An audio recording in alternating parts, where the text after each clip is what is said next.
Todos os seres humanos naturalmente desejam conhecimento. Essa é a primeira frase do livro Metafísica do Aristóteles, e ele não poderia ter escolhido uma frase melhor para começar um livro tão importante, porque ela define uma das grandes bases da natureza do ser humano, que é a busca natural pelo conhecimento e pelo aprendizado.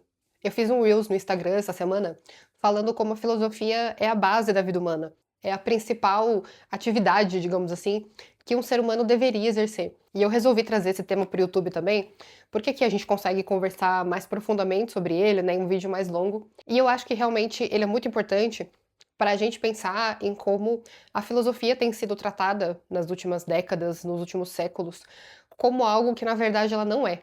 Se você está me assistindo agora, tem uma grande chance de você ser olavista, ou pelo menos já ter tido algum contato com a obra do Olavo de Carvalho. E uma coisa que ele sempre disse, e que eu não poderia concordar mais, assim, é que a academicização da filosofia praticamente destruiu essa atividade. Então a filosofia surgiu lá na Grécia, há 2.500 anos atrás, como uma forma de conhecer a realidade, como uma atividade que era majoritariamente prática. Prática não no sentido de utilitarista ou de feita para ganhar dinheiro, mas sim no sentido de que ela era feita na realidade concreta. O Sócrates andava por Atenas. Ele andava pelas ruas conversando com as pessoas comuns, fazendo perguntas para elas, investigando de fato a realidade, os conceitos, buscando descobrir como as coisas funcionavam, por que as coisas eram daquela forma. Ele não fazia isso fechado em uma sala dentro de uma universidade, apartado do mundo, criando ali vários conceitos abstratos com base em vozes da cabeça dele. Mas, infelizmente, ao longo dos séculos, a filosofia foi se tornando cada vez mais institucional. Ela foi se formalizando cada vez mais. E, por um lado, isso é compreensível. Eu não acho que a gente tem que jogar fora também todo o aspecto universitário da filosofia, né, o aspecto acadêmico. Ela tem os seus motivos, a sua razão de ser, porque, de fato, quando a filosofia saiu daquele início ali na Grécia e começou a ser produzido mais materiais, conforme surgiram mais filósofos, cada um com as suas teses, as suas ideias, aquilo precisava ser minimamente organizado de alguma forma. Para que a gente pudesse estudar aquilo que veio antes, a gente tinha que ter registros, tinha que ter aquelas ideias minimamente organizadas ali em livros e tudo mais. E esse conhecimento precisava ser transmitido. Então, por um lado, beleza, era necessário realmente que houvesse uma certa organização desse material. Só que essa organização é só a base da coisa, é só ali o primeiro passo. Se você é uma pessoa que busca fazer filosofia de fato, que busca conhecer a realidade, entender o mundo que te cerca, você conhecer o status questione das questões que te incomodam, né, que você quer estudar sobre elas, conhecer os autores que vieram antes e o trabalho que eles desenvolveram, é só o primeiro passo. É o primeiro degrauzinho ali para que a partir disso você possa começar a desenvolver as suas próprias ideias, para que você possa fazer as suas próprias descobertas, para que você investigue a realidade. Só que o que aconteceu com o passar do tempo é que esse aspecto, que deveria ser só a base, se tornou a totalidade da filosofia acadêmica.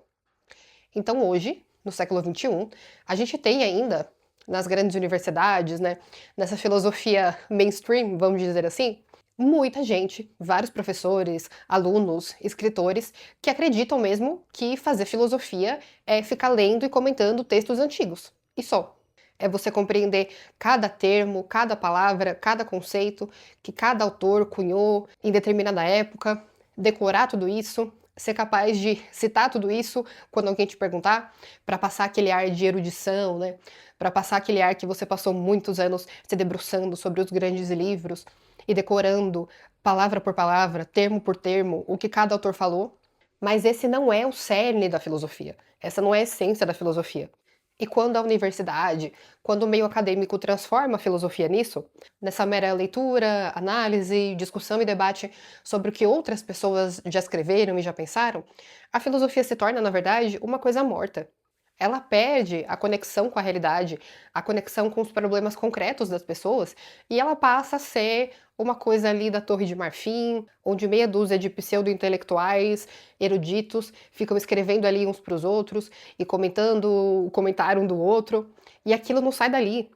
Então a filosofia acaba se fechando nessa bolhazinha de intelectuais, mas ela perde a utilidade. E utilidade que eu digo é naquele sentido que eu comentei antes, de ter uma aplicação prática na realidade, uma aplicação concreta. Então toda vez que eu vejo alguém dizendo que a filosofia é inútil, a filosofia não tem utilidade, a filosofia não serve para nada, eu quero me virar do avesso, assim, porque esse é um negócio que não faz o menor sentido. É uma ideia sobre o que é a filosofia que não faz o menor sentido.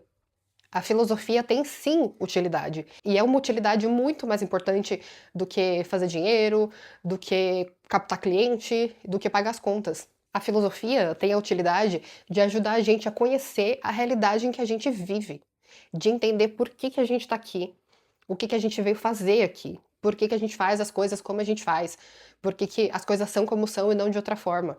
E isso é fundamental para que a nossa vida tenha sentido, para que a gente levante da cama de manhã sabendo por que a gente está levantando, não só por obrigação, não só porque eu tenho que pegar o trem para ir trabalhar daqui a meia hora, para pagar contas que eu nem sei por que eu pago, mas sim porque eu desejo realizar alguma coisa no mundo, porque eu tenho vontade. Eu tenho vontade, não porque alguém me impôs de fora, não porque alguém me mandou fazer alguma coisa, porque a sociedade diz, enfim, mas porque eu, internamente, cheguei à conclusão de que realizar aquela tarefa é importante. Eu compreendi o mundo que me cerca, não plenamente, é claro, né? Porque a gente nunca vai chegar a uma compreensão plena de tudo. O conhecimento total é impossível, né? Como diria São Tomás de Aquino, a gente não esgota nem o funcionamento de uma mosca. Mas à medida que eu vou conhecendo algumas coisas, que eu vou conseguindo entender as coisas ali ao meu redor, o mundo que me cerca, a minha própria natureza, principalmente enquanto indivíduo, né, o autoconhecimento, eu deixo de fazer as coisas automaticamente. Eu deixo de fazer por obrigação ou por pressão social ou para sobreviver, o que é terrível também, porque nós não somos bichos, então é impossível ser feliz se você estiver só sobrevivendo. Eu começo a saber por que eu estou fazendo as coisas. E por mais que aquilo seja um dever, que eu ainda tenha que pagar as contas, que eu ainda tenha que cuidar da família, dos filhos, enfim, eu faço isso por minha vontade, porque eu sei, eu conheço a estrutura da realidade. Então eu sei que aquilo ali vai ser benéfico não só para mim, mas para as pessoas ao meu redor. Esse é o tipo de percepção, é o tipo de consciência que você só consegue adquirir estudando filosofia. Então como que você vai dizer que isso não é útil? Como que você vai falar que isso daí não serve para nada? É a função mais importante do ser humano. Só que, infelizmente, isso foi transformado em só mais uma carreira acadêmica, em só mais um trabalho, uma área de estudos como outra qualquer, e perdeu-se o peso verdadeiro que a filosofia tem. Mas, como Deus é bom o tempo todo, ele nos deu uma alternativa. Ele nos deu essa ferramenta maravilhosa chamada internet, onde a gente consegue fugir desse ambiente fechado da academia, onde a gente não precisa passar ali décadas da nossa vida provando o nosso valor ou a nossa capacidade para meia dúzia de professores, de orientadores, para só aí estar autorizado a fazer filosofia. Hoje a filosofia é livre, ela é aberta para qualquer um. Você só precisa querer. Você só precisa buscar estudar de fato, buscar conhecer aquela realidade ali. Você não precisa mais estar dentro de uma universidade, estar dentro de uma carreira acadêmica. Agora é possível trazer de novo a filosofia para a nossa vida concreta, para a nossa realidade. E agora que eu tô aqui no Contra os Acadêmicos, essa se tornou a minha missão também. Mostrar para você o quanto a filosofia é fundamental na sua vida, o quanto ela pode ajudar você a ter mais sentido, a ter uma vida com mais propósito, a saber por que você faz o que você faz. Não de uma maneira autoajuda, não de uma maneira coach, mas de uma maneira profunda de fato. Porque a busca pelo conhecimento é natural. É natural em mim, é natural em você, é natural em todo mundo. Só que muitas vezes a gente não sabe como buscar isso concretamente. A gente não sabe como conseguir estudar, como encontrar os autores, como investigar a obra deles do jeito certo, como pensar com a nossa própria cabeça, enfim. De fato, a gente precisa de uma orientação para saber como fazer isso da melhor forma possível. Mas a inclinação natural tá aqui dentro da gente, tá aí dentro de você. E agora ela só precisa ser cultivada do jeito certo para que ela deixe de ser uma potência e se torne um ato. Se você chegou até aqui, muito obrigada. Espero que você tenha gostado do vídeo, que tenha sido útil para você de alguma forma. Se você gostou, curte, comenta, compartilha, ajuda a gente a crescer e até a próxima.